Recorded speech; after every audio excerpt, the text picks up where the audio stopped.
A lone figure chants into the cold mountain air, their hands raised before an altar of strange symbols. Across continents and centuries, individuals like this have sought answers beyond the visible world.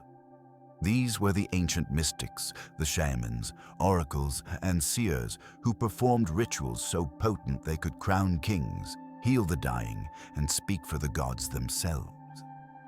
Today, we are pulling back the veil on 25 of their most secretive and powerful practices. You will discover the precise methods and hidden purposes behind ceremonies that have puzzled scholars for generations. How did a priestess inhale fumes to see the future, and why did a king offer his own blood to summon a serpent from the smoke? The journey ahead is filled with moments of breathtaking wonder, profound terror, and sheer disbelief. What do you believe is possible when the human spirit reaches for the divine? High on the slopes of Mount Parnassus, a crack in the earth whispered secrets to the ancient world. This was the Temple of Apollo at Delphi, home to the most influential mystical practice ever recorded.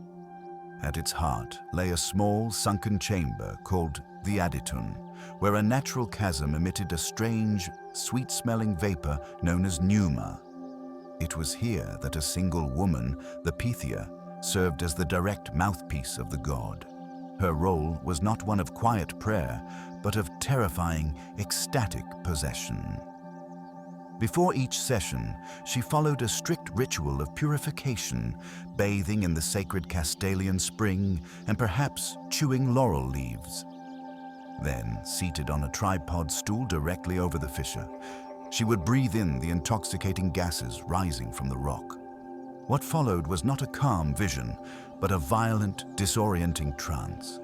Her body would shake, her eyes might roll back, and she would begin to speak in ragged, frantic bursts, her words often slurred and nonsensical.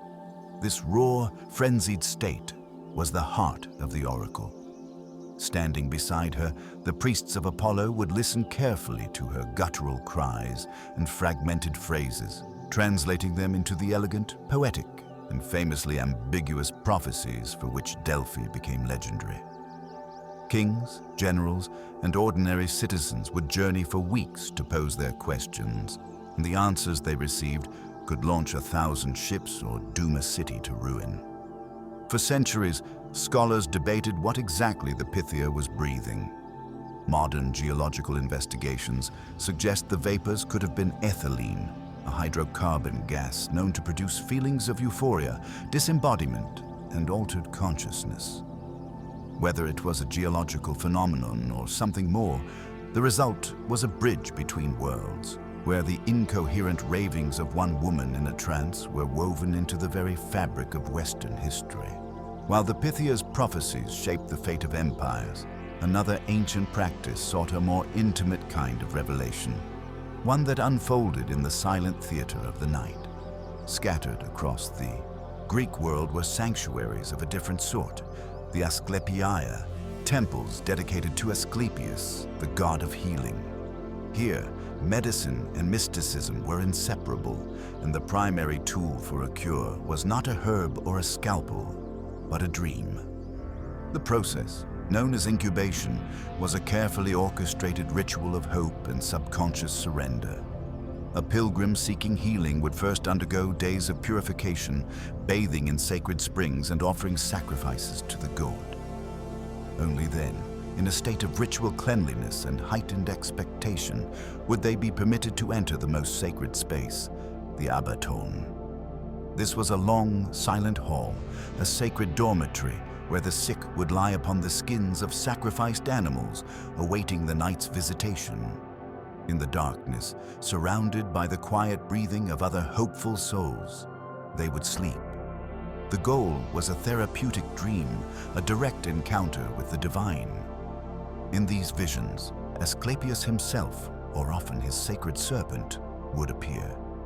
The god might perform a miraculous surgery in the dream, or he might simply offer clear instructions, a specific herb to find, a spring in which to bathe, an exercise to perform upon waking.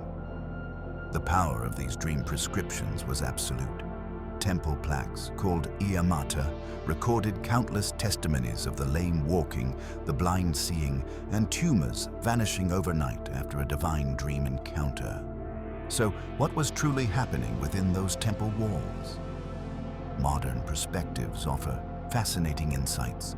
The entire ritual was a masterpiece of psychological preparation. The days of purification, the solemn journey, the powerful symbolism of the temple, all worked to create an immense placebo effect, priming the mind and body for healing. The state induced was likely a form of hypnotic trance, where the subconscious mind, deeply impressed by the ritual and the belief in the god's power, became extraordinarily receptive to suggestion. The dream itself then became the vehicle for that suggestion, allowing the body's own innate healing mechanisms to engage in ways that conscious effort could not command. It was a mysterious fusion of faith, ritual, and the untapped power of the mind, proving that sometimes the most potent medicine arrives not from a bottle, but from the depths of our own slumber. The profound silence of the Greek healing temples gives way to a more urgent and intricate soundscape, the rhythmic chanting and the scent of incense within a sun-baked Egyptian tomb. Here, the final and most critical act of a lifetime was about to begin, a mystical operation that would determine the fate of a soul for eternity. This was the opening of the mouth ceremony, and its purpose was nothing less than a magical resurrection.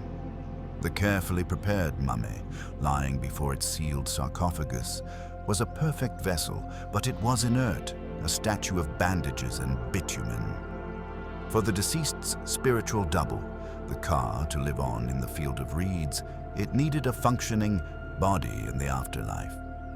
The mummy's senses had to be violently, ritually switched back on. A Sem priest, acting as the ritual surgeon, would approach the shrouded form. His tools were not medical, but symbolic and terrifyingly potent.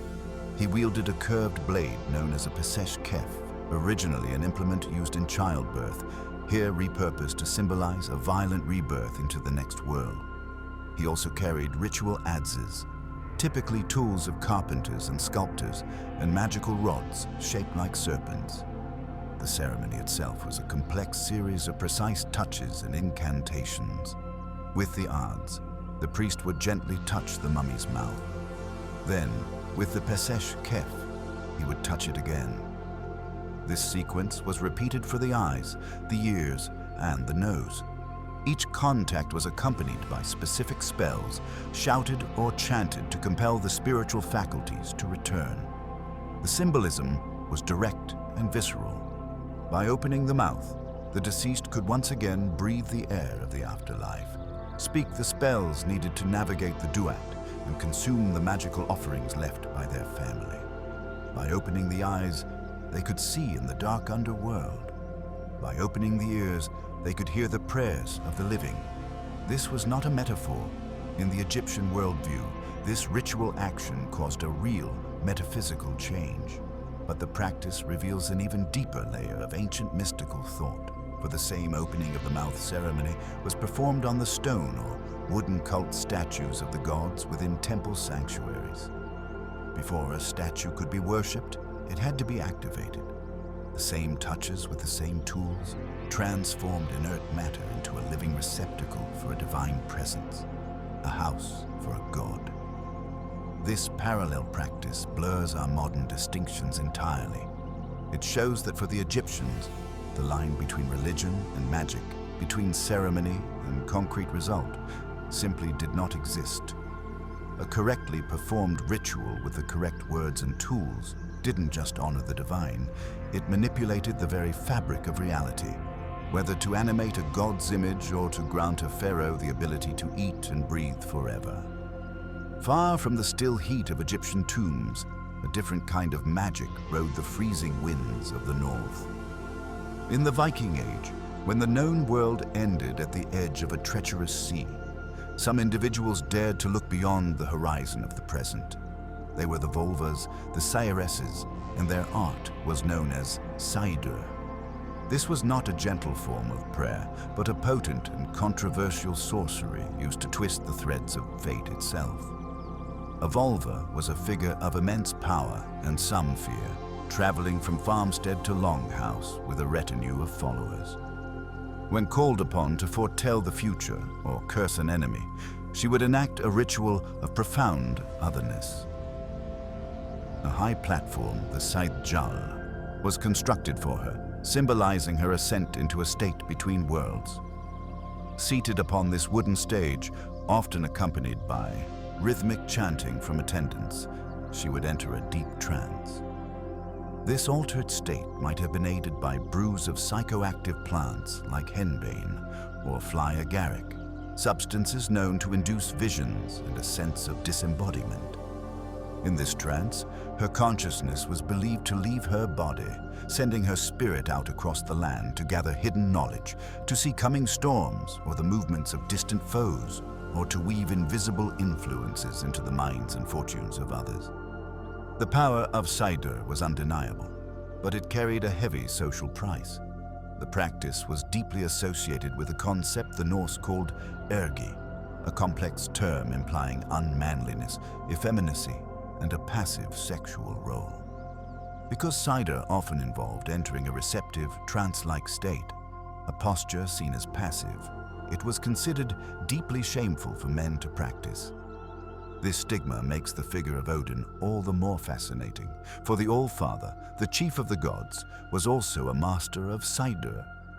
In one surviving poem, Odin is taunted for practicing this feminine magic, a clear indication that his pursuit of hidden wisdom was so desperate he was willing to sacrifice his own honor to obtain it.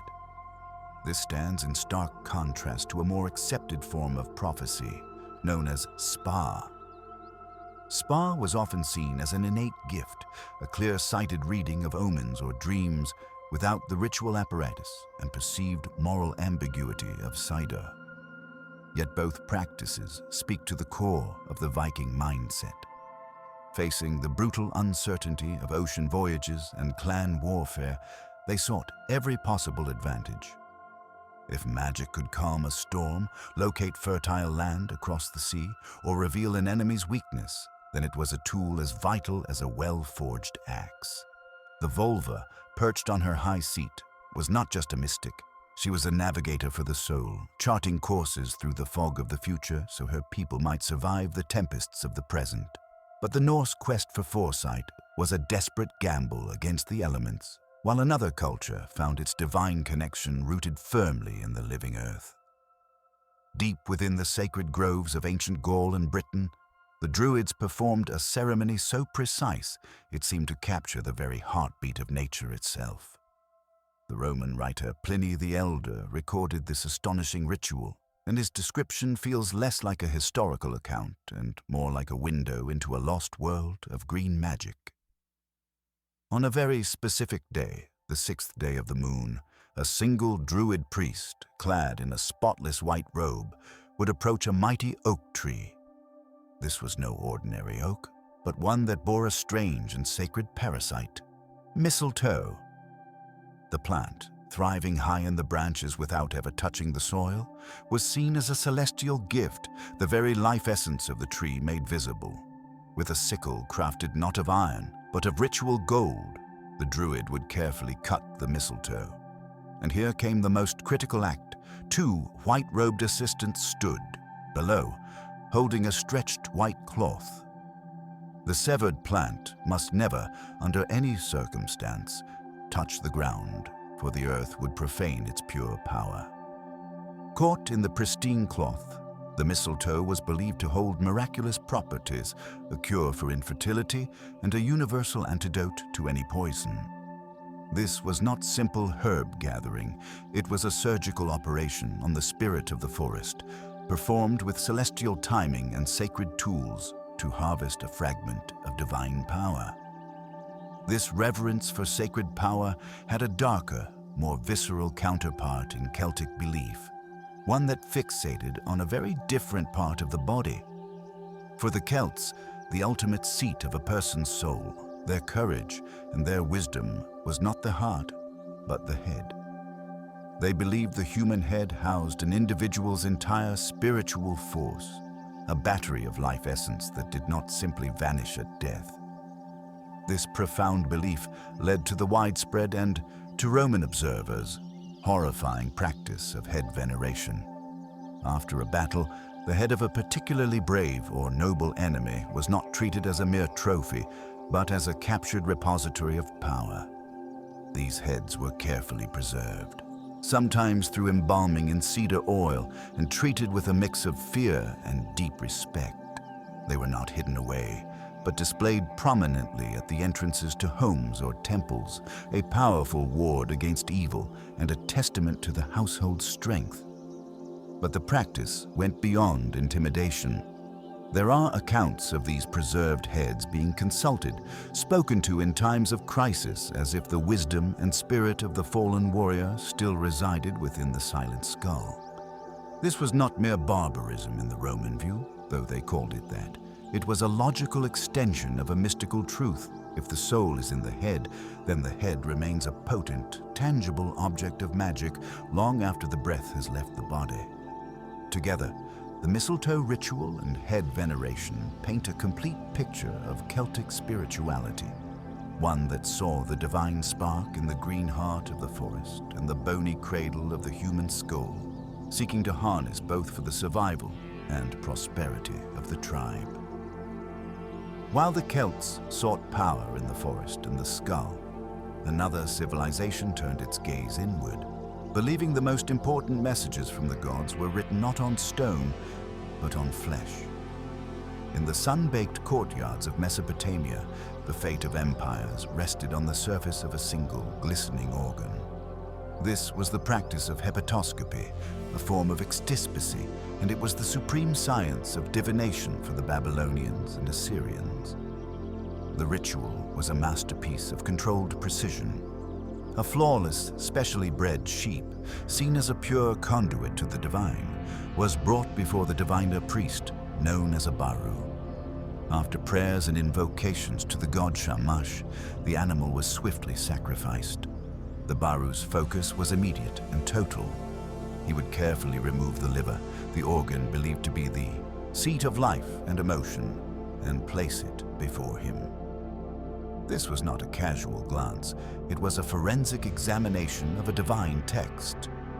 The priest worked with a reference library made of clay. He possessed detailed models of sheep livers, each one inscribed with a map of zones and cuneiform text explaining the meaning of every possible feature. He would compare the actual organ against this model, his trained eyes scanning for the slightest deviation. He noted the shape and size of the main lobes, the gallbladder's position, the texture of the surface. He looked for ridges, marks, colors, and, most importantly, any anomalies, like an extra lobe or a mysterious finger of tissue. A smooth, well-formed liver with a prominent gate area might signal divine approval and a successful military campaign. A misshapen lobe or a dark spot near the path could foretell ambush, famine, or the wrath of the gods. Every mark was a syllable in a celestial sentence. This was no mere superstition for private concerns. It was the core of state intelligence. No king would dream of declaring war, signing a treaty, or even beginning a major construction project without first consulting the liver. The baru was a high-ranking advisor, his reading as crucial as any spy's report or general's assessment. The belief was absolute. The gods Shamash and Adad were literally inscribing their will onto the internal canvas of the pure creature. A clear message meant the gods were aligned with the king's plans. A bad omen was a direct command to halt. This practice reveals a worldview where the universe was a constant, legible dialogue between heaven and earth, and the most profound truths were hidden just beneath the surface, waiting to be read by those who knew the language of the lobes. The liver's intricate map was a science of the present, but some rituals sought a far more profound escape, a direct flight from the mortal world. In the high valleys of the ancient Indus, a ceremony began with a rhythmic grinding of stone against plant. This was the preparation of soma, the most sacred substance in the Vedic religion, a god in liquid form. The hymns of the Rig Veda sing of it with rapturous awe. calling it the drop that gives strength, the drink of immortality, the plant that banishes darkness and carries the prayers of mortals up to the heavens. The ritual itself was an act of alchemy. Priests would take the mysterious soma plant, its identity now lost to time, and crush its stalks between heavy stones. The precious juice was then carefully filtered through a sieve of sheep's wool, a process described as purifying the god himself. This golden liquid was mixed with milk, curds, or barley, transforming into a sacramental brew. It was not sipped, but offered into the sacred fire as a libation to the gods and consumed by the priests, who became living vessels for the divine. The descriptions of its effects are unmistakable. The hymns speak of a surge of boundless vitality, a radiant light, filling the mind, a feeling of soaring beyond the body to commune directly with Indra, Agni, and the whole pantheon. The drinker felt invincible, enlightened, and freed from fear. For a time, the mortal participant became more than human, touching the ecstatic state of the gods themselves. This profound experience sits at the very heart of a historical mystery that scholars still grapple with today. What was the soma plant? The quest for its identity is a detective story spanning botany, chemistry, and scripture. Some point to the fly agaric mushroom, Amanita muscaria, with its bright red cap and potent psychoactive compounds that can induce visionary states and feelings of immense power. Others argue for ephedra, a stimulant shrub that provides energy and focus, but not the vivid visions described. There are theories about a species of hallucinogenic grass, or even a plant that has since gone extinct, its secret lost with the last of the Vedic forest sages. The debate may never be fully settled, but its importance is clear. The soma ritual was not peripheral, it was central. It provided the experiential proof of the divine, the tangible feeling of immortality that fueled an entire spiritual tradition. This was not mere symbolism, it was a deliberate, ritualized journey into an altered state. A technology of transcendence where a simple drink could dissolve the boundary between worshipper and God, if only for a glorious, fleeting moment. The soma ritual dissolved the self in a blaze of divine light, but another tradition approached the body's end with a stark and breathtaking clarity. High on the windswept Tibetan plateau, where the ground is often too hard and wood too scarce for burial or cremation, a final act of profound generosity takes flight. This is the practice of Jator, the sky burial. To the outside observer, it may seem severe, but within the framework of Tibetan Buddhism, it is one of the most compassionate and instructive rituals ever conceived. The philosophy begins with a core tenet. At the moment of death, the consciousness has departed. What remains is not a person, but an empty vessel, a shell of flesh that once housed a spirit. Clinging to this shell with elaborate coffins or marked graves is seen as an act of attachment, a hindrance to the soul's progress. Instead, the body becomes a final opportunity for selfless giving, known as dana. By offering one's physical form to other living beings, the deceased performs a powerful act of merit that can aid their journey through the afterlife. The ritual itself is a precise and solemn operation. The body, wrapped in white cloth, is carried by family members to a designated sky burial site, often a remote, flat rock platform high in the mountains. A specialist, the Rogyapa, or body breaker, conducts the ceremony. With a ritual knife, he dismembers the corpse, methodically cutting the flesh. He then pounds the bones with barley flour and sampa, a roasted barley staple, to create a paste. As he works, he may chant mantras to guide the consciousness of the departed. The purpose is practical, to make every part consumable. Then, the call goes out. The vultures, which have often been waiting on nearby ridges, descend. In Tibetan Buddhism, these birds are not seen as unclean scavengers, but as dakinis, celestial sky angels who carry the soul upwards, completing a cycle of compassion. To feed them is to make a direct offering to divine messengers. The entire process is a visceral, undeniable lesson in impermanence, a last great teaching from the deceased to the living. There are no lasting monuments, no preserved remains. The body returns to the cycle of life in the most direct way possible, sustaining other creatures in an environment where life is precious and hard-won.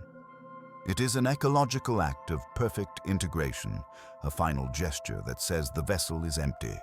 The spirit has moved on, and what was borrowed from the earth is now freely given back. The silent flight of vultures carries a soul toward release, but another ancient ritual promised a far more personal and joyous salvation. For nearly 2,000 years, a dusty road from Athens to the small town of Eleusis became a sacred pathway to eternity. This was the home of the Eleusinian mysteries, the most famous and well-guarded secret rites of the ancient world. Their promise was breathtakingly simple and universally desired. A blessed, happy existence in the afterlife for anyone initiated, regardless of social status. Every autumn, thousands of hopeful souls gathered in Athens. They began with days of purification in the sea, then formed a solemn, singing procession that wound its way along the sacred way for nearly 14 miles. The air filled with the scent of myrtle and the rhythmic chanting of Iacchus, a divine name for the god Dionysus, as the crowd moved toward the great sanctuary at Eleusis. Upon arrival, the true mystery began, a multi-day immersion into a sacred story. Initiates fasted, reenacting the grief of the goddess Demeter as she searched for her daughter Persephone, who had been taken to the underworld. Then, in a pivotal moment, they broke their fast by drinking the kykeon, a special potion of barley and pennyroyal. This was no ordinary meal. Many scholars now believe the barley used may have been contaminated with ergot, a fungus containing alkaloids chemically related to LSD. If so, this ritual drink was a deliberate key, unlocking a profound, altered state of consciousness. Fortified by the potion, the initiates then entered the telesterion, a massive, windowless hall designed for a singular purpose: total immersion. In the flickering torchlight, amidst booming sounds and swirling incense, they witnessed sacred dramas, the Hiera. They were shown sacred objects, perhaps an ear of grain, while priests recited the story of Demeter's loss and joyful reunion with Persephone. This was not a play to be watched, but an experience to be absorbed. The central revelation, the great secret that could never be spoken, likely revolved around a direct, emotional understanding of this myth, a visceral realization that just as the grain seed dies in the earth to be reborn, and just as Persephone returns from the land of the dead, so too would the human soul find joyful renewal. The experience, amplified by the psychoactive kykeon, would have felt less like learning a doctrine and more like living a divine truth. The secret was so potent and the vow of silence so absolute that despite its popularity among emperors, philosophers, and slaves for centuries, its exact nature died with the last initiate. We are left with only the echoes, the testimonies of those who emerged transformed, speaking of having seen the very essence of life and death, and fearing no more. The promise of a blessed afterlife in Eleusis was a gift of hope, but in the heart of another empire, survival itself demanded a far more terrifying price. The Aztec capital of Tenochtitlan was a universe in miniature, and at its center stood the Templo Mayor, a towering pyramid where the line between life and death, earth and sky, was cut open with an obsidian blade. This was the site of the heart extraction ritual, a practice that to modern eyes seems the height of brutality, but within the Aztec worldview, it was the most sacred and necessary act of creation. Their entire cosmos was balanced on a knife's edge. They believed the sun god Huitzilopochtli fought a daily war against the forces of darkness, and like any warrior, he required strength. His nourishment was Teotl, the divine animating energy that flowed through all things, and its most potent form was found in the human heart and in blood. Without this constant offering, the sun would lose its battle, the world would plunge into eternal night, and all life would cease. Sacrifice was not murder. It was cosmic sustenance, a sacred duty to feed the very engine of existence. The ritual itself was a meticulously choreographed ceremony of immense spiritual gravity. The chosen individual, often a captured warrior, was led to the summit of the pyramid, a place believed to be the meeting point of the earthly and celestial realms. He was not treated with cruelty, but with the solemn respect due to a divine messenger. 4 priests in magnificent regalia would hold him arched backwards over the rounded sacrificial stone, exposing his chest to the sky. A 5th priest, the officiant, raised a razor-sharp knife of obsidian, a volcanic glass symbolic of the sacred and the lethal. With one practiced, swift motion, he would cut into the chest just below the rib cage. Reaching into the cavity, he would seize the heart, the quanocli, or eagle cactus fruit, tearing it free while it was still pulsing with life. This throbbing organ was not discarded, it was the supreme offering. The priest would raise it high, still steaming in the cool morning air, toward the rising sun, presenting its vital energy to Huitzilopochtli. The body, now an empty vessel, was then released to tumble down the steep pyramid steps, a final dramatic return to the earthly plane where it would be claimed by the warrior's captors or the temple attendants. To dismiss this as mere bloodlust is to miss its profound meaning entirely. For the Aztecs, this was the ultimate act of reciprocity. Life fed life in an endless, sacred exchange. The victim, often a warrior who had died a glorious death, was believed to be granted immediate apotheosis, joining the sun god's celestial army.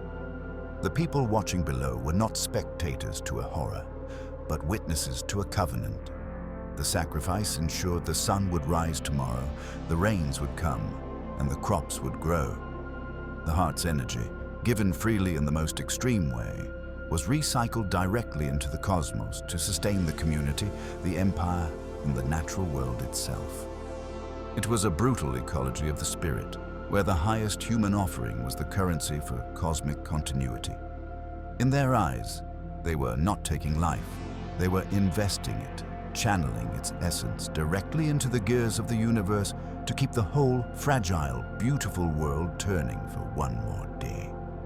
Yet even the most visceral offering of the heart was a transaction between separate worlds, a desperate gift sent across a great divide. But what if the goal was not to feed the divine, but to become one with it, to dissolve the very boundary between worshipper and worshipped through the simple, sacred act of turning? This is the heart of the Sufi whirling dervish Sema ceremony, a mystical practice where the entire cosmos is found in a single spinning point. Its origins lie with the 13th century Persian poet and mystic Jalal ad-Din Rumi. Legend tells that Rumi, lost in grief after the death of his beloved teacher, was wandering through the marketplace when he heard the rhythmic hammering of gold beaters. The sound, so steady and entrancing, sent him into a state of ecstatic turning, his arms outstretched as he began to spin. In that movement, he found not sorrow, but a profound connection to the divine, a way to orbit the center of all love. From this spontaneous moment of spiritual breakthrough, he and his followers, the Mevlevi order, formalized the whirling into a sacred ritual, a pathway to God. The ceremony is a slow, deliberate unfolding of symbolism. The dervish enters wearing a long black cloak, the hurka, representing the worldly tomb, the ego and its attachments. On his head is a tall, brown felt hat called the sike, a tombstone for the selfish self. Underneath, he wears a stark white skirt, the tenure, symbolizing the shroud of that ego, soon to be cast off. To the haunting, plaintive melody of the ney flute, said to cry with the soul's longing to return to its source, in the steady rhythm of chanting, the dervish begins. He slowly removes the black cloak, discarding the material world. With arms crossed over his chest, he takes his position. Then the turning begins. His right palm opens upward to the sky, ready to receive grace from heaven. His left palm points downward to the earth, channeling that divine blessing to all of creation. His head is tilted gently, one ear toward the shoulder, in a posture of humble listening. And then he spins, his white skirt flaring into a perfect circle. This is not frantic dizziness, but a controlled, precise, and deeply meditative revolution. The whirling represents everything in motion, the electrons around an atom, the planets in their orbits, the very rotation of the Earth itself. The dervish becomes a living model of the universe, with his heart as the still, silent sun at the center of his own spinning cosmos. The goal is a state of mystical trance known as hall, where the self vanishes into the love of the divine. The spinning empties the mind of thought, the repetitive motion and focused posture allowing the dervish to transcend his individual identity and taste, if only for the duration of the ceremony. The bliss of union. It is prayer written not with words, but with the entire body. A silent, spinning poem dedicated to the endless turning of love. While the whirling dervish seeks union through perpetual motion, an ancient Chinese sage might have advised a moment of profound stillness to consult the patterns of the cosmos. This is the world of the I Ching, or Book of Changes, a divination system so old its origins are lost in the mists of China's Bronze Age. Far from a simple fortune-telling device, the I Ching is a philosophical mirror, reflecting the fundamental Taoist belief that reality is in a state of endless, flowing transformation, governed by the interplay of yin and yang. Yin is the receptive, dark, feminine force, represented by a broken line. Yang is the creative, bright, masculine force, shown as a solid line. The universe is not a static place, but a conversation between these two energies, and the I Ching provides a language to understand that conversation. The traditional method for accessing this wisdom is a ritual of deep focus using 50 yarrow stalks. The diviner begins by setting one stalk aside, symbolizing the unchangeable unity of the Tao. The remaining 49 are then divided and counted through a complex, repetitive process that can take 20 minutes or more. This is not a hurried act. It is a form of moving meditation, where the slow, deliberate manipulation of the stalks helps quiet the conscious mind and align the seeker with the subtle currents of the moment. Each count produces a number, which translates into either a solid yang line, a broken yin line, or, crucially, a changing line, one on the verge of becoming its opposite. This is done 6 times, building a hexagram, a stack of 6 lines from the bottom up. A simpler, more modern method uses 3 coins. Each throw of the coins yields a combination of heads and tails, assigned a numerical value that again creates a line, with changing lines possible depending on the combination, but the result is only the beginning. The seeker now has a 6-lined figure, one of 64 possible hexagrams, each with a name like the creative, the abysmal, or the clinging. They then consult the ancient text of the I Ching, which contains poetic commentaries for each hexagram and each individual line. If changing lines appeared, the reading becomes even more dynamic as the initial hexagram transforms into a second one, mapping the movement from the present situation toward a potential future. The interpretation is not a clear yes or no, nor a fixed prediction of events. It is a profound piece of situational wisdom. The text might speak of hidden dangers in a time of prosperity, or the need for patience when progress seems stalled. It advises on how to align one's actions with the natural flow of forces at play. A ruler might have consulted it before a battle, not to learn if he would win, but to understand the moral quality of the conflict and the attitude he should adopt. A scholar might use it to gain clarity on a personal dilemma. The power of the I Ching lies in this reflective quality. It frames your question within the vast, timeless patterns of change. offering not a destination, but insight into the nature of the journey itself. It turns divination from a question about fate into a conversation with the universe about one's own position within its eternal turning wheel. The silent, spinning meditation of the I Ching connects to a different kind of navigation, one that reads not lines on a page, but the very fabric of the night sky and the rhythm of the sea. For the ancient Polynesians, the vast Pacific was not a barrier, but a pathway, and their method for crossing it remains one of humanity's greatest mystical achievements.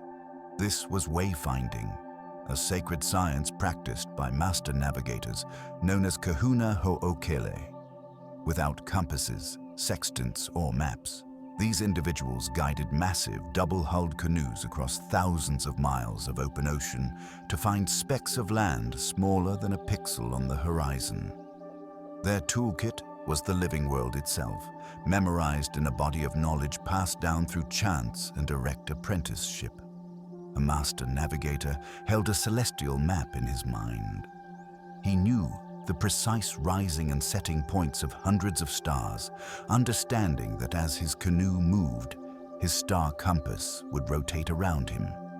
He watched the shapes and colors of clouds, knowing that a certain greenish tint on their undersides could reflect the lagoon of an unseen island dozens of miles away. He read the ocean's swells, feeling the canoe's motion change as it crossed the refracted waves bouncing off distant land masses. He observed the flight patterns of birds, knowing that certain species flew out to sea to fish at dawn and returned to land at dusk, creating living arrows pointing towards safety. He could even taste the water, detecting the slight freshness of a land-based current or sense a change in its temperature. This was empirical observation raised to an art form, a continuous, multi-sensory dialogue with the environment. Yet at its core, wayfinding was also a profound spiritual practice. On voyages that could last for weeks, the navigator would enter prolonged states of focused meditation. Sitting or lying in the canoe, he would shut out all distraction to feel the ocean through the vessel's motions. He was not just calculating a position, he was listening for the presence of islands, sensing them as a kind of pull or resonance in the sea. In this trance-like state, he believed he was guided by his ancestors, the Akua, or gods, who had traveled these paths before him. The navigator was not merely a captain, he was a medium, channeling generations of knowledge and divine will to keep his people alive. This sacred knowledge was nearly lost to history after Western contact, dismissed as primitive guesswork.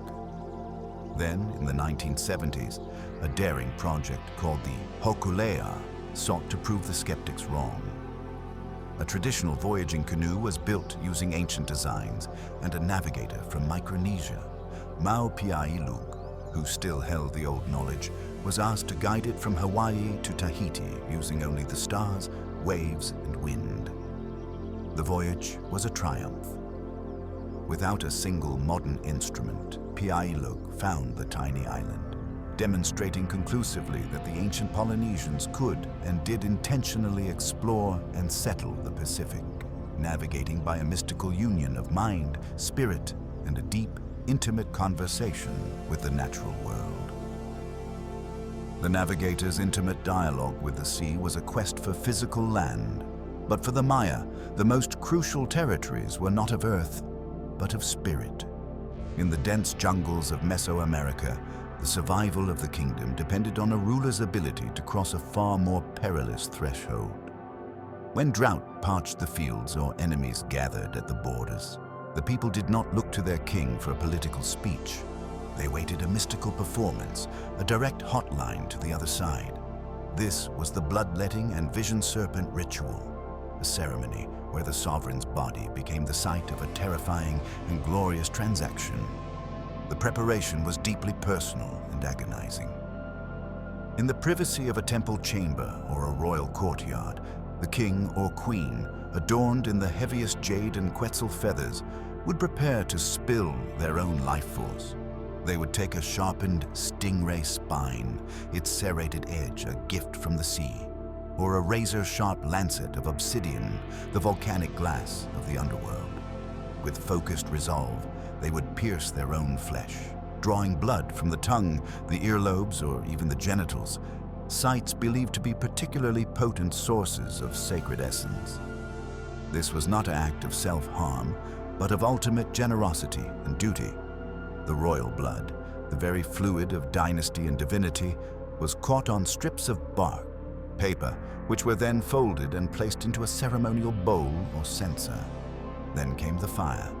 The paper, soaked with the king's vital offering, was set alight. Thick, aromatic smoke, now charged with the soul stuff of royalty, would begin to coil upward into the still air of the temple. And as the participants watched through stinging eyes in a haze of ritual intensity, the impossible would happen. The smoke would coalesce, twist, and take form. From the billowing clouds, a massive, undulating serpent would materialize, its scales suggested by the swirling vapors, its great jaws gaping open. This was the vision serpent, the Way-Ob, a living conduit between the human world and the realm of the ancestors and gods. But the serpent itself was merely the doorway. From its smoky mouth, a figure would emerge, a shimmering, dream-like apparition. It might be a long-dead founder of the dynasty, a revered father, or a powerful deity like the rain god Chak or the maize god. This ancestor or god, summoned by the scent of royal blood, would speak. They might deliver a prophecy about the coming rains, a warning about a rival city, or a simple, powerful affirmation of the ruler's right to sit upon the jaguar skin throne. In that moment of shared vision, witnessed by the elite and recorded on stone stelae for all time, pain, biology, and ecstatic sight fused into a single political and spiritual truth. The king's suffering opened the portal, his blood fed the spirits, and the resulting vision validated his entire rule. It was a breathtakingly direct form of communication, proving that for the Maya, the most powerful messages were not carried by runners, but written in smoke and paid for in blood. That smoke-born serpent was a bridge between worlds, yet some cultures believe the very land beneath their feet is already a living scripture, written not in stone, but in song. Across the vast, sun-baked expanse of Australia, the landscape itself is a musical score. This is the world of the song lines, or dreaming tracks, a concept so profound it reshapes our understanding of what a map can be. In the Aboriginal understanding of creation, the world began in the dream time, a sacred era when ancestral beings, giant emus, rainbow serpents, honey ants, or warrior heroes, emerged from a formless void. As these beings journeyed across the continent, they sang. And with every note, every syllable of their powerful songs, the world sprang into being. They sang the red rocks into existence. They sang the riverbeds into their winding courses. They sang the gum trees and the spinifex grass. Their footsteps and their creative acts left not just physical features, but invisible trails of spiritual energy woven into the fabric of the land. These trails are the song lines, a network of pathways that crisscross the entire continent, each one the recorded journey of an ancestor. To navigate this world, you do not need a compass or a chart. You need the song. A knowledge custodian, someone who has inherited the sacred duty for a particular track, can walk the land while singing the ancestor's journey. The lyrics are a perfect poetic map. A verse might describe a distinctive rock formation that looks like a kangaroo's head. The next might tell of a hidden waterhole just beyond a stand of desert oaks. Another might mark a territorial boundary. By singing the country in the correct sequence, the traveler is not just remembering the route, they are actively recreating it. The act of singing calls forth the presence of the ancestor and renews the creative energy that first formed that place. It is a mystical geography where ceremony and travel are one and the same, a ritual that maintains the very life force of the world itself. This oral tradition is also an immense library of practical survival wisdom, encoded in melody and rhythm. The songs hold detailed knowledge of seasonal changes, animal migration patterns, the locations of edible plants and medicinal roots, and the movements of stars used for timekeeping. A single song cycle can be hundreds of miles long, containing generations of accumulated ecological and astronomical observation, all memorized and passed down with flawless accuracy. To walk a song line is to participate in a living story, to feel the land not as a passive backdrop, but as a chorus of which you are now a vital part. It transforms navigation from a mere act of travel into a sacred responsibility, a way of keeping the world alive by giving voice, once more, to the song that first dreamed it into being. The song lines map a world alive with story, but in the frozen forests of Siberia, a different kind of map was needed, one that charted the invisible geography of the spirit. Here, the shaman was not a priest in a temple, but a wounded healer, an individual who had survived a severe psychological crisis, a sickness, a lightning strike, a vivid dream, and returned with the ability to walk between worlds.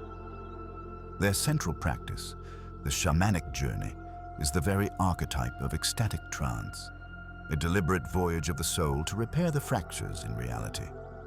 The preparation was a sensory bombardment to break the bonds of ordinary consciousness.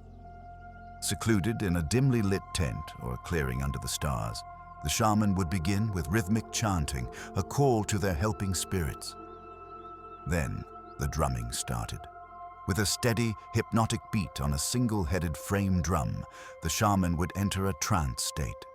The repetitive sound was not just music, it was a vehicle, the rhythmic hoofbeats of the mythical stag carrying the shaman's spirit away from their physical body. In some traditions, this journey was accelerated by ingesting the bright red fly agaric mushroom, a powerful psychoactive that could induce sensations of flight, dismemberment, and encounters with other worldly beings. The purpose of this perilous voyage was always urgent and practical. The core belief held that illness, bad luck, or community, strife was rarely a simple physical accident. It was a spiritual disorder. A person's soul might have wandered off and become lost, trapped in some desolate spirit realm, leaving the body and mind sickly and depleted. Or a malevolent spirit might have invaded, like a psychic parasite causing misfortune. The shaman's task was to travel to the precise location of this spiritual problem and fix it. To do this, they navigated a three-tiered cosmos. To find a lost soul, they might descend into the lower world, sliding down through a tunnel, the roots of the world tree, or a cave entrance into a strange, often eerie landscape. To combat a local spirit causing trouble in the village, they would navigate the middle world, the spiritual reflection of our own reality, seeing the hidden forces at play. For wisdom or to speak with celestial beings, they would ascend to the upper world, climbing the branches of the world tree or scaling a mystical mountain. Ethnographers who witnessed these rituals described scenes of breathtaking drama. The shaman, deep in trance, would convulse on the ground, their voice changing, speaking in tongues or the guttural languages of animals and spirits. They might enact fierce battles, cower from threats, or carefully negotiate with otherworldly entities. The entire performance was a live broadcast of their spiritual quest. After what could be hours, the drumbeat would change, calling the shaman's spirit back. With a final, shuddering gasp, they would return to their body, often exhausted and drenched in sweat, and from that state, they would deliver a diagnosis, perhaps producing a small stone or a bit of thread they claimed to have retrieved, the captured illness object or the recovered soul fragment, and prescribe a cure. This was not theater, it was sacred surgery on the human spirit, a direct intervention in a cosmos where everything, from a headache to a failed hunt, had a name, a face, and a location in the unseen world. But the shaman's drumbeat echoed in a world of spirits, while in the heart of the Roman Empire, salvation was found in the blood of a bull, deep underground. Beneath the bustling streets of Rome, Ostia, and along the distant frontiers of the Rhine and Danube, soldiers and merchants gathered in secret. They descended into windowless, cave-like chambers called Mithraea, long, narrow rooms designed to mimic the cosmos itself.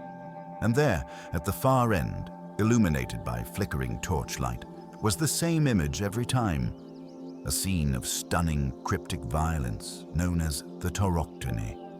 It shows the god Mithras, dressed in distinctive Persian trousers and cap, kneeling on the back of a powerful bull. With one hand, he pulls the beast's head back, and with the other, he plunges a dagger into its neck. Yet his face is turned away, looking not at the act, but toward a figure of the sun god, Sol. Around him, a strange menagerie springs into action. A dog and a snake leap toward the wound to drink the sacred blood, while a scorpion clutches at the bull's genitals. A raven, often perched nearby, completes the scene. This was not a random depiction of slaughter. It was a cosmic diagram, the central mystery of the most widespread secret cult in the Roman world. Every element was a symbol in a complex code. The bull represented the primordial life force, the raw material of creation. Its flowing blood was not an end, but a miraculous beginning. From it sprang stalks of wheat and twisting grapevines, the very foundations of civilization and sustenance. Yet the scorpion at its genitals represented the counterforce of death and decay, ensuring the cycle was complete. This act was the engine of the universe, a sacrifice that released life from death, order from chaos. For the initiates who gathered before this image, their rituals were a deliberate reenactment of this divine drama. They progressed through 7 grades, each named and guarded: Raven, Bride, Soldier, Lion, Persian, Sunrunner, and finally, Father. The ceremonies for each grade were immersive and likely intense, involving symbolic trials, ritual meals of bread and wine, and perhaps even staged enactments of the tauroctony itself. By participating, the initiate wasn't just learning a story, he was aligning his own soul with the god's cosmic action. The ultimate promise was breathtaking. After death, the soul of a perfected initiate would ascend through the 7 planetary spheres, shedding earthly impurities at each level, guided by Mithras himself to a final union with the supreme sun god. This path of spiritual ascent, combined with the cult's tight brotherhood, strict moral code, and appeal to the disciplined, masculine world of soldiers and merchants, made it a formidable rival to early Christianity for the hearts of Romans. And then, as suddenly as it spread, the cult vanished, its secret so well kept that to this day we have no written doctrine from the Mithraists themselves, only the silent, powerful image of the bull slayer, forever frozen in the act of creating a world. The silent chambers of Mithras held a secret of cosmic sacrifice, but in the sacred forests of Japan, a very different kind of ritual drama unfolded under the open sky, one where the gods were summoned not with blood, but with joy. This is the ancient Shinto Kagura dance, a living performance where every gesture is a prayer and every step builds a bridge to the divine. Its origin story is one of the most pivotal myths in Japanese tradition, a tale of darkness, laughter, and salvation. The sun goddess Amaterasu, in a moment of divine anger, retreated into the Amano Iwato, the heavenly rock cave, sealing the entrance behind her. With the source of all light hidden away, the world was plunged into perpetual night, and all life began to wither.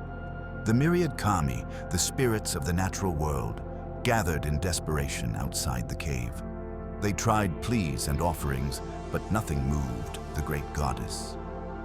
Then, the goddess, Amno Uzume, stepped forward. She overturned a wooden tub, climbed upon it, and began a dance unlike any other. With wild, ecstatic movements, she stamped her feet, shook the sacred sakaki branches, and let her clothing become disheveled in a performance so bold and hilarious that the assembled gods roared with laughter. Their raucous joy sparked a profound curiosity in Amaterasu, hidden in her dark solitude. What could possibly be so amusing in a world without her light? She cracked the rock door open just a sliver to peek out. In that instant, a strategically placed mirror reflected her own radiant brilliance, startling her, while a powerful god pulled the door fully open, returning light and life to the world. Ame no Uzumi's dance did not command or plead. It invited. It created such irresistible, vibrant life that the goddess of life herself could not stay away. This myth is the sacred blueprint for Kagura, which means entertainment for the kami. The dance is performed at shrines and festivals across Japan, often on a specially constructed stage or in a cleared sacred space. The dancers, usually shrine maidens called miku, or trained performers, wear elaborate traditional costumes of white and red, with ornate headdresses. They often hold symbolic tools, fans that sweep away impurity, bells that call the spirits with clear sound, and sometimes masks that allow them to temporarily embody a specific deity. The movements are not the frantic energy of the myth, but slow, deliberate, and profoundly graceful. Each turn of the wrist, each step in a patterned circle is prescribed and meaningful, performed to the haunting melody of the fue flute and the steady, grounding beat of the taiko drum. But to see this as mere folklore or theater is to miss its entire purpose. In the Shinto worldview, the kami are not distant rulers in a far-off heaven. They are the vital essence within the waterfall, the ancient tree, the mountain, and the stone. They are close, but they are other. The Kagura performance is a sacred technology known as a yorishiro, a temporary dwelling place or a bridge. Through the precise ritual, the purified dancers, the music, and the focused intention of the community, a conduit is opened. The dance creates a state of pure, attractive joy, just as Ame no Uzume did, that invites the kami to descend into the space, into the dancers, or into sacred objects present. When this happens, the boundary between the human and spirit worlds softens. The kami's presence purifies the area, blesses the people with health and good harvest, and restores the essential harmony, or wa'a, that is the foundation of a thriving world. The dance is not about telling a story to an audience. It is about performing a story for a divine audience, recreating that primordial moment of joyful return to ensure the sun keeps rising, the rice keeps growing, and the community remains whole. It is an act of cosmic hospitality where humanity's greatest offering is a beautiful, heartfelt performance meant solely for the delight of the spirits that make the world alive. High in the thin, frigid air of the Andes, where the wind howls across eternal snow, the Inca Empire made its most intimate and heartbreaking pact with the divine. This was the Capacocha, a ritual so profound it reserved the empire's most precious resource not for war or wealth, but for the sky. During moments of existential crisis, a devastating famine, a terrible earthquake, the death of an emperor, or at pivotal moments like the coronation of a new Sapa Inca, messengers would fan out across Tawantinsuyu, the land of the four quarters. They were not seeking warriors or tribute of grain, they were searching for children. The chosen ones were not taken from the fringes of society, but were often the sons and daughters of local nobility, beautiful, healthy, and physically flawless. To be selected was considered an immense honor, elevating the child's entire family and status, for their son or daughter was destined to become a living bridge to the gods. The journey itself was a sacred procession, a slow ascent from the world of the living toward the realm of the Apus, the mountain gods. The chosen children, sometimes as young as 4 or 5, were lavishly adorned in fine textiles and intricate jewelry. They were fed special foods and given chicha, a fermented corn beer, and coca leaves to likely ease anxiety and help them withstand the brutal altitude. Accompanied by priests and high-ranking officials, they traveled for weeks along the empire's vast road network, finally arriving at the base of a towering, often volcanic peak. The final climb was a solemn pilgrimage into the clouds. At a selected site near the summit, a small platform or tomb was prepared. Here, the child was given a final ritual meal and drink. Then, surrounded by some of the most exquisite offerings the empire could produce, tiny gold and silver figurines of llamas and people, delicate shells, finely woven cloth, the ceremony reached its culmination. The child, in a state of ritual purity and sedation, was left to succumb to the cold in a deep, eternal sleep. In some cases, forensic evidence suggests a swift, merciful blow to the head ensured they did not suffer. They were not discarded, but carefully entombed, seated in a peaceful, resting position as if merely sleeping.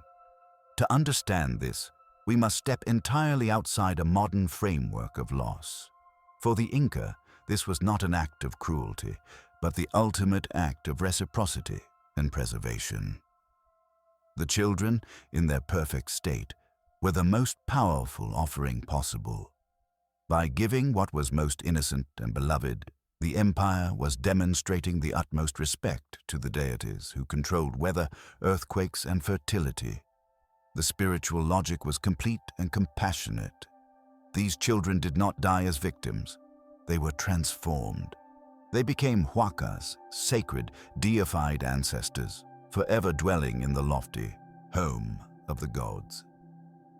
From that eternal vantage point, they served as permanent, beloved intermediaries for their people. Their spirits would eternally plead the empire's case before Inti the sun god and Pachamama, the Earth Mother.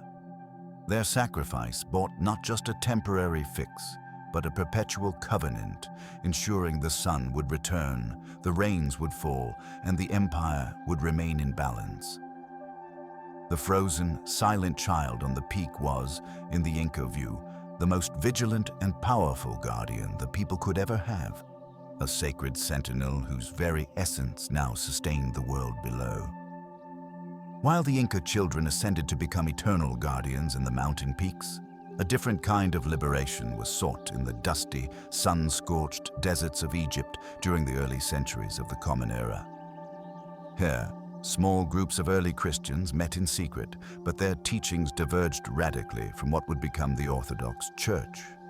They were the Gnostics, a name derived from the Greek word for knowledge, gnosis. For them, salvation was not found through faith or sacraments alone, but through a direct, personal, and utterly secret revelation of one's true nature. Their worldview was a cosmic prison break story of the highest order.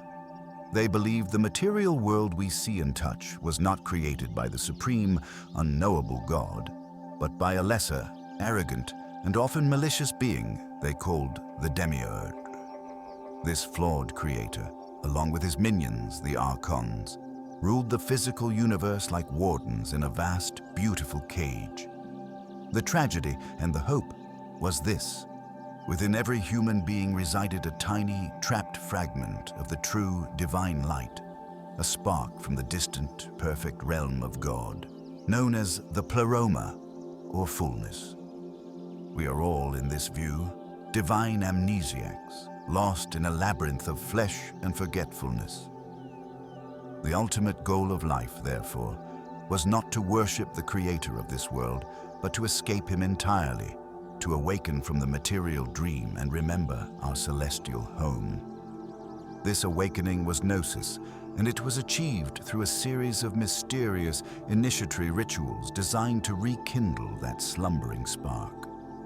One of the most beautiful and enigmatic of these was the sacrament of the bridal chamber.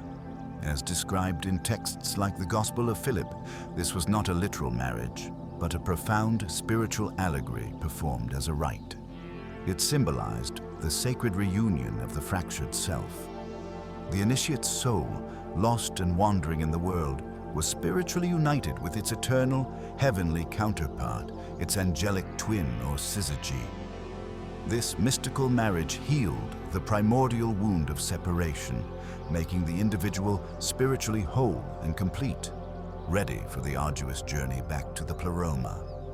Their version of the Eucharist, or sacred meal, was equally symbolic and deeply controversial in the eyes of their Orthodox critics. Some reports suggest they used water instead of wine, or even a mixture of water and oil, seeing these elements as purer symbols of the divine light and the anointing of knowledge, rejecting the demiurge's material creation of grapes.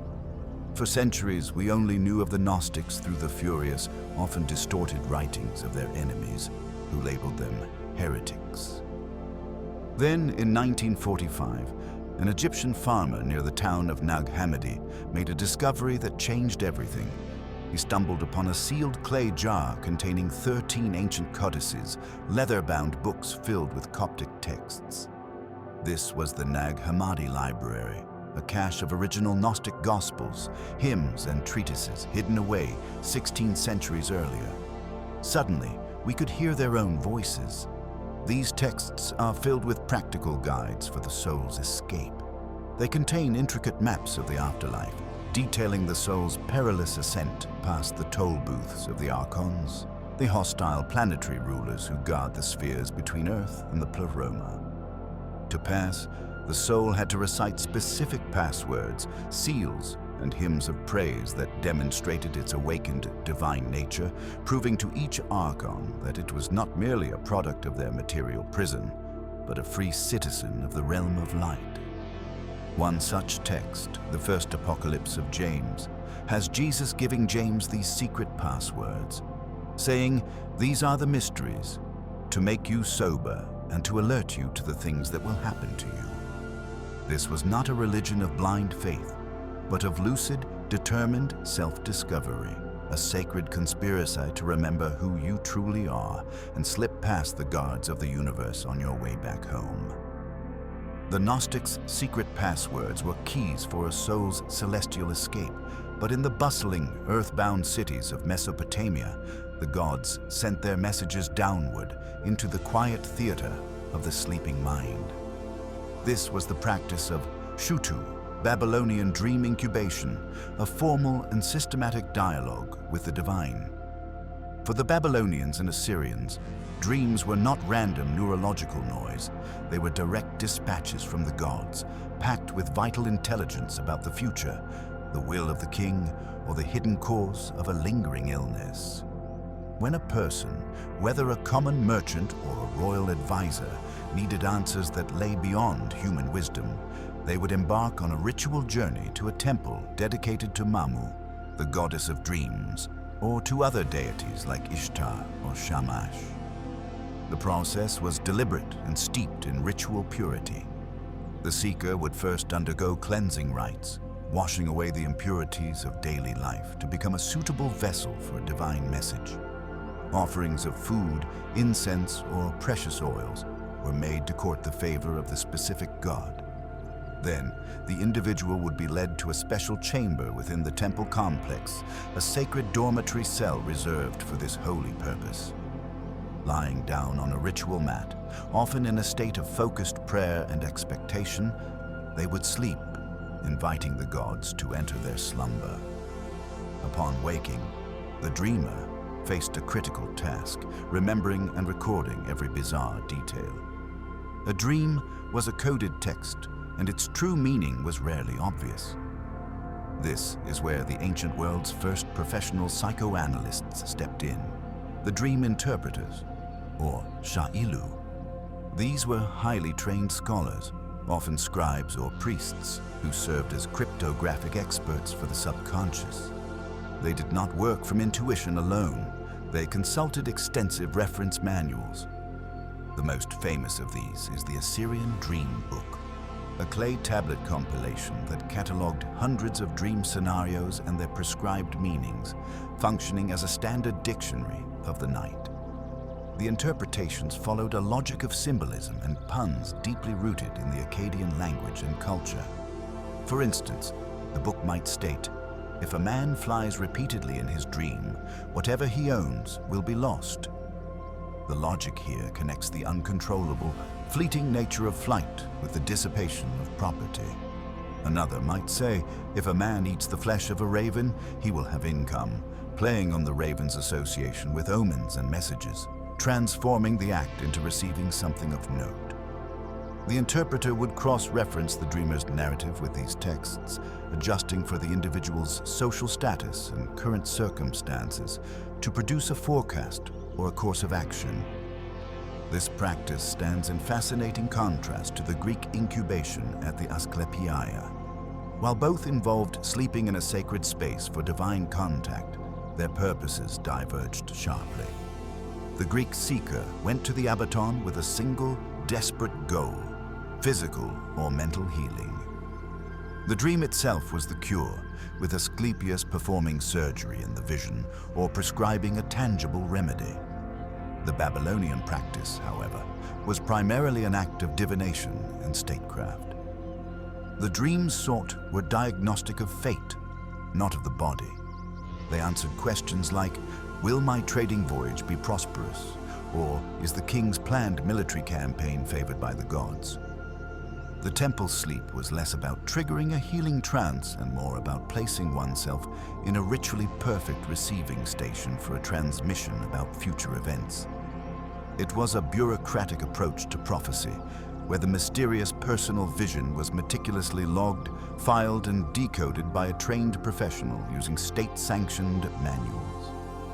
In the shadow of their ziggurats, the Mesopotamians built a system that treated the dream not as a therapeutic experience, but as an official document from the divine administration, one that required proper filing and expert translation to guide the course of human action. The dream books of Babylon sought to translate divine will into earthly action, but in the smoky workshops of medieval Europe, a different kind of translation was underway, one that sought to transform the very substance of the world and the soul simultaneously. This was the alchemical magnum opus, the great work. Secretive art whose true purpose has been misunderstood for centuries. To the casual eye, it appears to be the clumsy ancestor of modern chemistry, filled with foolish men trying to turn lead into gold. But peer behind the veil of their cryptic symbols, and you find a spiritual quest of breathtaking ambition. The laboratory was not a fraud's den, but a sacred theater where every chemical reaction mirrored a drama unfolding within the alchemist's own psyche. The base metal, often lead, represented the unrefined, sinful, and chaotic human soul, burdened by primal desires and spiritual ignorance. The precious gold was not merely physical wealth, but the ultimate goal of the mystic, spiritual perfection, enlightenment, and the attainment of the philosopher's stone, a substance believed to grant immortality and divine wisdom. The entire process was a map for inner rebirth, disguised as a manual for metallurgy. This transformation was not a single step, but a meticulous journey through distinct stages, each marked by a symbolic color and a profound inner trial. The work began with nigredo, the blackening. In the flask, this might involve the rotting and decomposition of the starting materials, a putrefaction that reduced everything to a uniform black mass. For the alchemist, this was a necessary descent into the darkness of the self. It represented a spiritual death, a confrontation with one's own shadow, sins, and despair. It was the painful dissolution of the old, arrogant ego, a stage of profound melancholy and inner turmoil that was essential before any new creation could begin. From this black chaos emerged the next phase, albedo, the whitening. The material would purify, often becoming a white crystalline substance. This was the stage of cleansing, ascension, and illumination. The soul, having faced its darkness, was now washed clean, rising toward the light of the moon, associated with silver and the feminine principle. It was a state of clarity, humility, and spiritual awakening. Following this came citrinitas, the yellowing, sometimes seen as the dawning of the solar light within the soul, a gilding of the spirit with wisdom and intellect. But the ultimate goal, the climax of the entire work, was rubedo, the reddening. This was the sacred marriage, the final union of opposites. In the laboratory, it might be signaled by the appearance of a red powder or tincture, the elusive philosopher's stone itself. Spiritually, it represented the perfect and permanent integration of the purified soul with the divine spark. It was the fusion of the conscious and unconscious, the masculine and feminine principles within the self, often depicted in stunningly cryptic illustrations as the mystical union of the Red King and the White Queen. This sacred marriage produced the legendary lapis philosophorum, the stone that could not only transmute base metals, but heal all illness and grant eternal life, a symbol of the fully realized and immortalized human spirit. To protect this dangerous spiritual knowledge from the unworthy and the scrutiny of the church, alchemists wrote in a language of dazzling obscurity. Their texts are filled with bizarre allegories, talking dragons, dying and resurrecting kings, and fantastical beasts. A common image shows a hermaphroditic figure, the rebis, representing the unified self achieved after the sacred marriage. These were not mere fantasies. They were precise, coded instructions for both the laboratory procedures and the parallel meditative practices. The alchemist had to tend his furnace with the same devotion he tended his soul, watching for the color changes in the flask as attentively as he watched for shifts in his own consciousness. The bellows, the alembic, and the Athanor furnace were extensions of his own body and will. When an ancient text speaks of slaying the dragon, it might refer to the dangerous process of distilling a volatile substance, while also describing the inner struggle to overcome a base passion. This is why the great work was said to require not just skill, but a pure heart. A greedy man seeking only physical gold would inevitably fail, for the material transformation was believed to be impossible without the concurrent spiritual one. The fire that heated the flask had to be matched by the sacred fire of divine love in the heart. In the end, the true gold the alchemist sought was not in his crucible, but in the mirror, the reflection of a soul that had successfully performed the most difficult experiment of all, turning the leaden weight of a mortal life into the luminous, enduring light of a self-made perfect. Yet while the alchemist sought signs within his own soul, the fate of an entire empire was once decided by the flight of a single bird. In the marble heart of ancient Rome, political power and military might were utterly subject to a higher authority, the whispered will of the gods. To interpret that will, the Republic and later the Empire relied on two precise and powerful forms of state divination, haruspicy and augury, turning the observation of nature into a sacred political science. The first practice, haruspicy, was a legacy from their sophisticated northern neighbors, the Etruscans. Like the Babylonian Baru, the Roman haruspix was a reader of entrails, with his focus laser-sharp on the liver of a sacrificed animal. But the Roman approach had its own distinct flavor. The ritual was a public, solemn affair. A perfect animal, often a sheep, was brought before the presiding magistrate. After prayers, it was swiftly slain, and the liver was carefully extracted and laid upon a special dish. The haruspix would then examine its lobes, its texture, and any markings or discolorations. He carried in his mind a sacred template, a conceptual map of the liver divided into sections, each corresponding to a specific deity or a sphere of influence over human affairs. A healthy, well-formed liver with a prominent caput, or head, signaled divine approval. Any abnormality, a missing lobe, a strange growth, a dark spot, was a dire warning, a sign that the gods were displeased with the proposed action, be it a law, a treaty, or a military campaign. This was not a vague omen. It was a technical report from the Divine Council, and no consul or general would dare proceed without a favorable reading. Yet even the liver's message could be superseded by a more immediate and public sign, one written in the open sky.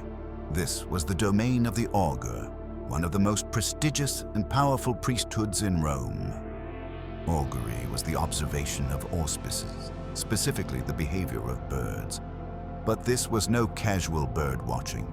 It was a rigidly formalized ceremony of space and time. An augur, clad in his distinct striped robe and carrying his curved staff, the lituus, would begin by marking out a sacred space. With his staff, he would delineate a templum on the ground, a square area from which he would observe. More importantly, he would then project that square into the heavens, defining a corresponding section of the sky as his field of observation. This ritual box turned a patch of empty air into a divine message board. Within this sacred frame, he would watch and listen. Every detail mattered. The species of bird, an eagle for Jupiter, an owl for Minerva, a woodpecker for Mars. The number of birds, their flight path, and even their calls were critical data points. The most fundamental interpretation hinged on direction. Birds appearing or flying from the augur's left, which was the east, the direction of the rising sun, were considered favorable, auspicious signs.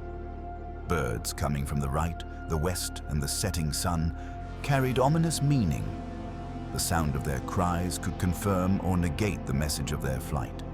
The entire process was a binary code of divine consent or denial.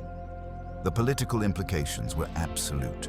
No public assembly could be held, no election conducted, no army led beyond the city gates without the augurs first taking the auspices and declaring the gods' approval. This practice, the seeking of the Pax Deorum, the peace of the gods, was the bedrock of the Roman state. It rooted all human authority in a perceived celestial mandate. A consul with unfavorable auspices lost his legal power to command. This made the College of Augurs not just priests, but supreme political referees. They held the power to invalidate legislation, delay elections, or halt wars by simply declaring the signs were unfavorable. It was a system ripe for manipulation, and history is full of accusations where political rivals conveniently reported terrible bird signs to derail their opponents. Yet the belief was so ingrained that even the most cynical power seeker would publicly uphold the rituals, for to challenge the system was to challenge the divine foundation of Rome itself.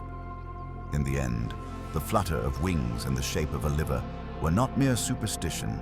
They were the constitutional checks and balances of an empire, proving that for the Romans, the most important votes were not cast in the Senate, but sung from the trees and written in the flesh of the sacred flock.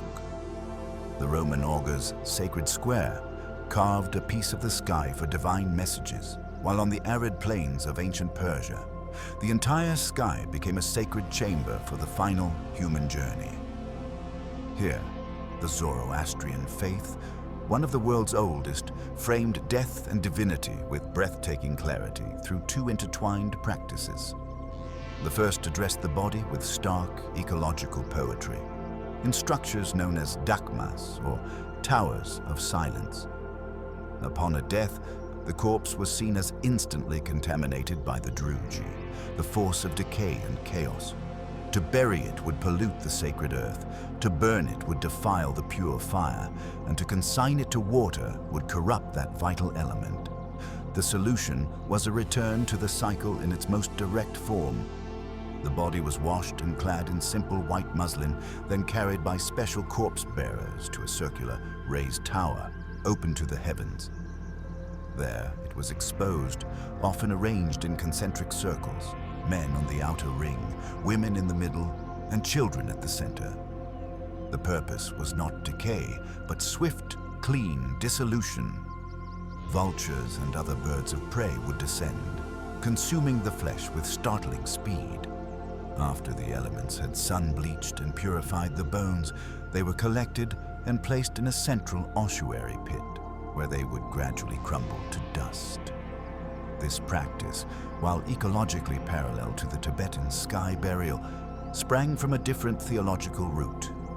For the Tibetans, the act was one of compassionate giving. For the Zoroastrians, It was a necessary act of ritual quarantine, protecting the sacred creations of Ahura Mazda, earth, fire, and water, from the profound impurity of death, while still allowing the physical form to rejoin the natural order without causing harm. If the Dagma represented a meticulous defense against chaos, the heart of Zoroastrian worship was a perpetual celebration of divine order. This was the veneration of fire in temples called Atash Behrams, the highest grade of fire temple. Within these sanctuaries, a flame burns that has been kept alive not for years, but for centuries, in some cases for over a millennium. This is no ordinary fire. Its creation is a feat of spiritual engineering. It is assembled from 16 different types of fire, each purified through elaborate rites. These include fires from a lightning strike, from a funeral pyre, from a hearth, and from a craftsman's forge. Each source is consecrated, gathered, and merged over many months in a ceremony requiring multiple priests. The resulting eternal flame is housed in a large, beautiful urn within an inner sanctum, visible to worshippers through an archway. It is crucial to understand the Zoroastrians do not worship the fire itself. They see it as the purest, most perfect symbol of Ahura, Mazda's divine light, wisdom, and truth, known as Asha. Just as a flag represents a nation but is not the nation itself, the fire is a focal point, a tangible representation of the divine essence that cannot be depicted in human or animal form.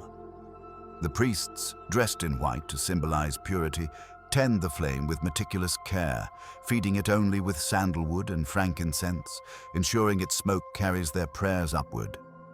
They wear a paddan, a cloth mask, over their mouths to prevent even their breath from contaminating the sacred element. This continuous, centuries-long tending is an active battle against entropy and chaos, a daily reaffirmation of the cosmic struggle. Together, the Dagma and the Atash Behram form a complete spiritual system. One practice manages the inevitable corruption of the physical form with minimal harm, while the other nurtures an eternal fragment of uncorrupted divine light. They are two sides of the same coin, reflecting the core Zoroastrian vision of a universe in tension, where every human action, from the disposal of the dead to the feeding of a flame, is a conscious choice to support order, purity, and light against the persistent shadow of decay. From the silent flight of vultures to the ecstatic spin of the dervish, these 25 practices form a breathtaking mosaic of human yearning. Across continents and millennia, the ancient mystics were united not by a single doctrine, but by a shared, desperate curiosity. They all sought knowledge that lay beyond the reach of ordinary sight, a truth hidden behind the veil of the material world. Whether through the intoxicating vapors at Delphi, the rhythmic drumming of the Siberian shaman, or the star charts of the Polynesian navigator, they employed deliberate, often perilous techniques to shift their consciousness to see what could not be seen with waking eyes. Their methods reveal a profound belief that the human body itself was a microcosm, a sacred instrument perfectly tuned to resonate with the cosmos. The king's blood summoned the vision serpent, the alchemist's laboratory mirrored his soul, and the whirling dancer's heart became the still center of a turning universe. In every ritual, from the grand state sacrifice to the intimate dream incubation, we see the same urgent desire to open a channel of communication. They needed to speak with the gods, to consult the ancestors, to plead with the forces of nature for survival, order, and meaning. What strikes us today as bizarre or terrifying was, within its own context, a perfectly rational system. These were not the superstitions of primitive minds, but the sophisticated technologies of the spirit, vital frameworks that explained a chaotic world, guided empires, healed the sick, and gave hope in the face of the unknown. They were maps for the unmapped territories of life, death, and everything in between. So we turn the question to you. After this journey through the shadows of the past, which of these mysterious practices did you find the most fascinating? Was it the chilling logic of the Capacocha, the beautiful complexity of the song lines, or the secretive quest of the Gnostic for a forgotten home? And which one, if any, sent a genuine chill down your spine? Let us know your thoughts in the comments below. If you want to keep exploring history's greatest enigmas, be sure to subscribe. Thank you for joining this deep dive into the minds of the mystics, for daring to look into the dark, and for remembering that our ancestors, in all their strange and wonderful wisdom, were always searching for the light.